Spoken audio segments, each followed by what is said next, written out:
പ്രശ്നങ്ങൾ പരിഹരിക്കപ്പെടുമോ? നിശ്ചയമായിട്ടും പരിഹരിക്കപ്പെടും.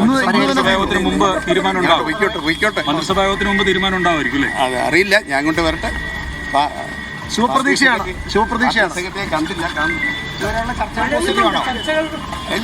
കരാർ മാനദണ്ഡങ്ങളിൽ ഇളവ് തേടി കേന്ദ്രത്തെ സമീപിക്കുക എന്ന പുതിയ നിർദ്ദേശമാണ് വന്നിട്ടുള്ളത്. അത് CPIക്ക് സ്വീകാര്യമാകാൻ ഇറങ്ങിയതല്ലേ ഉള്ളൂ. വിനയൊന്ന് കണ്ടോട്ടെ. ഇന്ത്യന്റെ പ്രശ്നങ്ങളൊക്കെ ഇന്നലെ പരിഹരിക്കപ്പെടുമെന്ന് പ്രതീക്ഷിക്കാമല്ലോ. അല്ല, എപ്പോഴും പോസിറ്റീവായി ചിന്തിക്കുക. നമുക്കതെല്ലാം അല്ലല്ല, എപ്പോഴും പോസിറ്റീവാണ്, എപ്പോഴും പോസിറ്റീവ്, ഒരു തർക്കവും ഇല്ല. പക്ഷേ ഞങ്ങൾ അതിനകത്ത് വളരെ കൃത്യമായി ചില രാഷ്ട്രീയ കാര്യങ്ങൾ പറഞ്ഞിട്ടുണ്ട്, നിയമപരമായിട്ടുള്ള കാര്യങ്ങളും പറഞ്ഞിട്ടുണ്ട്. അതിനകത്ത് വിട്ടുവീഴ്ച ഉന്നയിച്ച ആവശ്യങ്ങൾ അംഗീകരിക്കുകയാണെങ്കിൽ സ്വാഭാവികമായും മന്ത്രിസഭാ യോഗത്തിൽ പങ്കെടുക്കുമല്ലോ. വരട്ടെ. അതിപ്പം പങ്കുവെക്കാറായിട്ടില്ല. എല്ലാം ഒപ്പിട്ട ശേഷം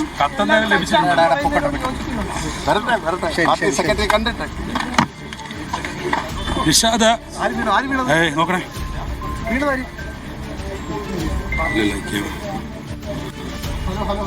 നിഷാദ്, എന്തായാലും പ്രകാശ് ബാബുവാണ് സംസാരിച്ചത്. എല്ലാത്തിനെയും പോസിറ്റീവായി കാണുക എന്നുള്ളതാണ്. എന്തായാലും മന്ത്രിസഭാ യോഗത്തിൽ പങ്കെടുക്കുമോ എന്ന കാര്യത്തിൽ അല്പസമയത്തിനകം സെക്രട്ടറിയെ കണ്ട ശേഷം തിരിച്ചു വരുമ്പോൾ അഭിപ്രായം പറയാം എന്നുള്ളതാണ്. കത്ത് ലഭിച്ചിട്ടുണ്ടോ എന്നുള്ള കാര്യം ചോദിച്ചപ്പോൾ ആ കത്ത് ഇപ്പോൾ പറയാൻ കഴിയില്ല എന്നുള്ളതാണ് നിലവിലിപ്പോൾ CPI നേതാവ് പ്രകാശ് ബാബു തന്നെ വ്യക്തമാക്കുന്നത്. അങ്ങനെയെങ്കിൽ സമവായത്തിലേക്ക് എത്തുന്നു കാര്യങ്ങൾ എന്നുള്ളത് തന്നെയാണ് ഇപ്പോൾ മനസ്സിലാക്കാൻ കഴിയുക.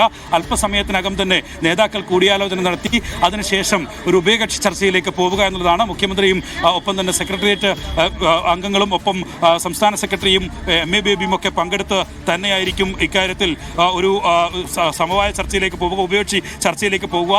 ആ ഉഭയകക്ഷി ചർച്ചയിൽ തീരുമാനമാകും. ഇന്ന് വൈകിട്ട് നടക്കുന്ന മന്ത്രിസഭാ യോഗത്തിൽ CPI മന്ത്രിമാരും പങ്കെടുക്കാനുള്ള സാധ്യത തന്നെയാണ് ഇപ്പോൾ തെളിയുന്നത്. വലിയ തരത്തിൽ കഴിഞ്ഞ ഒരാഴ്ചക്കാലമായി വലിയ പ്രതിസന്ധിയാണ് LDF നേരിട്ടുകൊണ്ടിരുന്നത്. ആ പ്രതിസന്ധിക്കാണ് നിലവിൽ അയവ് വരാൻ പോകുന്നത്. എന്തായാലും CPI സംബന്ധിച്ചിടത്തോളം CPM തങ്ങളുടെ ആവശ്യത്തിന് വഴങ്ങി എന്ന് പറയാൻ കഴിയുന്ന തീരുമാനത്തിലേക്ക് എത്തുന്നു എന്നുള്ളതാണ് നിഷാദ് ഇപ്പോൾ വ്യക്തമാകുന്നത്.